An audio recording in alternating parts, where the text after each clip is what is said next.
Okay. अभी नहीं शुरू हुआ है। Okay. हाँ। Uh, hello friends. Okay, I am here to discuss a problem with you, and I will be telling you the solution at the end. So the question is, you might as well want to pause the video and write down the question slowly. So the question is, 1 less than x less than y and x plus y less than 100. These are the two conditions. There are two people, A and B. A knows the value of x plus y, and B knows the value of x times y. Now there is a set of conversation between A and B. So the conversation is like, B says, I don't know the values of x and y individually. A says, I knew that you didn't know the values of x and y individually. Then at that point, B says that now I know the value of x and y. And then A says, now I also know the x and y. So given this set of information, you need to find out what are the values of x and y. So now I will be starting with the solution part. So you might want to pause and try to answer it yourself. Okay. So the solution is, see, what does the first statement tell us? B says, I don't know the value of x and y. B had a prior information about x times y, which means if x and y are both prime, then suppose say B got a value of 35, then B might have been he might have told it easily that that x and y are 7 and 5, because that are the only two values that can lead up to a multiplication of 35. So that means both x and y cannot be at the same time be prime numbers. Secondly, the value x and y cannot be primes individually, primes greater than the half the value of the greatest value possible for x and y. That means greater than half the upper bound. So x and y cannot be primes greater than 43, because see, if suppose we take a prime 53. Now if one of the numbers is 53, then other number that can create a disambiguation is, suppose, say 4. So 53 times 4 would be 212.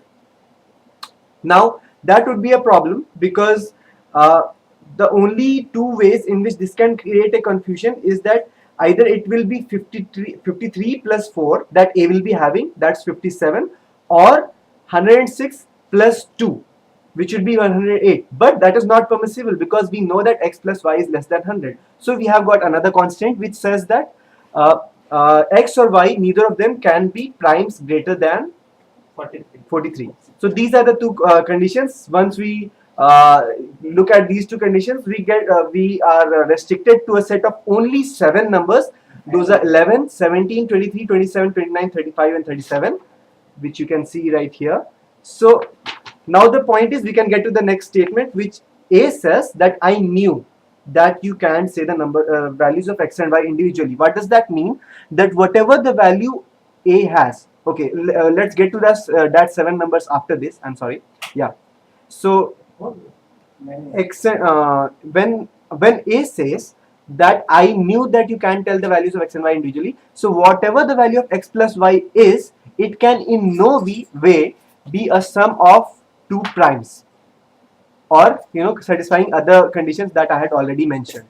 So that gives restrictions to the set of these 7 numbers. So okay, now you get these numbers 11, 17, 23, 27, 29, 35 and 37. Okay, the third statement is that B says that now I know the value of x and y. So you see, let's take one particular example. Suppose A had 17.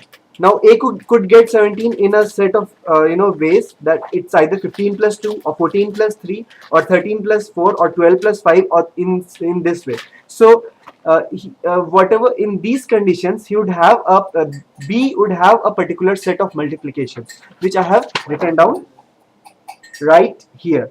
Okay, so similarly I have written down all the possible sets of multiplications of 11, 17, 23, 27, 29, 35 and 37. Okay, so now the thing is, now we can say the value of x and y individually. What does that mean? That whatever the value of multiplication is, now B has an additional information that A has only those set of sums which cannot be written as the sum of any two prime numbers in whatever way possible.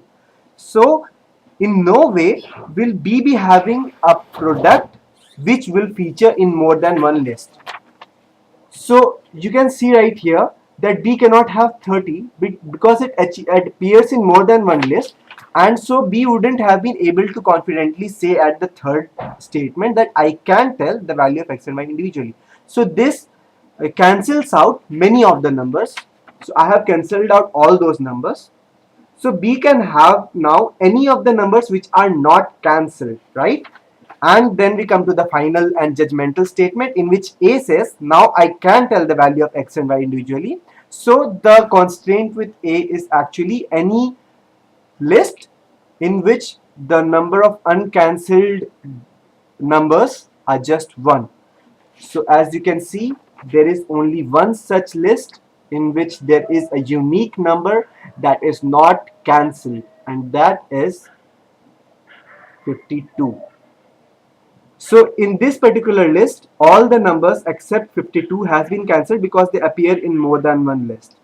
And in all other lists, there are multiple entries which are not cancelled, which would have created a confusion for either A or B.